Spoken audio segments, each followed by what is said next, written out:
2026 সালের শুরু থেকেই বাংলাদেশের জ্বালানি বাজারে এলপিজি মানে সিলিন্ডার গ্যাস নিয়ে এক অস্থির পরিস্থিতি বিরাজ করছে।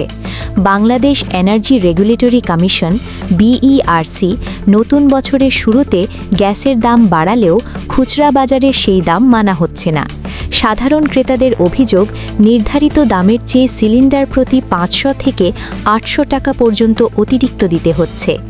Bangladesh energy regulatory commission BERC জানুয়ারি 2026-এর জন্য 12 কেজি সিলিন্ডারের দাম নির্ধারণ করেছে 1306 টাকা।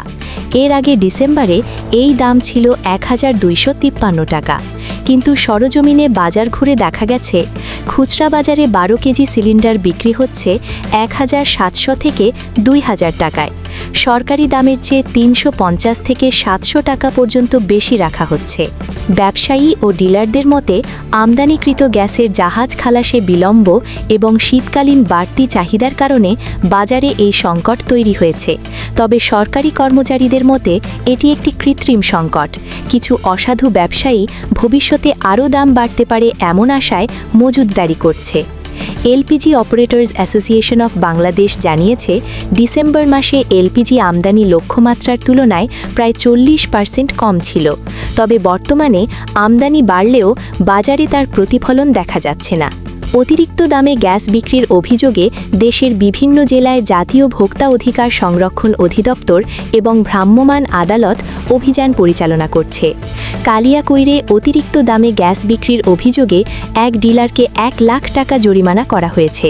সোনাগাজী ও সিংগাইরে বেশ কয়েকটি প্রতিষ্ঠানকে অতিরিক্ত মুনাফা করার দায়ে আর্থিক দণ্ড দেওয়া হয়েছে। খুচরা পর্যায়ে রসিদ ছাড়া বেশি দামে গ্যাস বিক্রি করায় বড় ধরনের জরিমানা করা হয়েছে।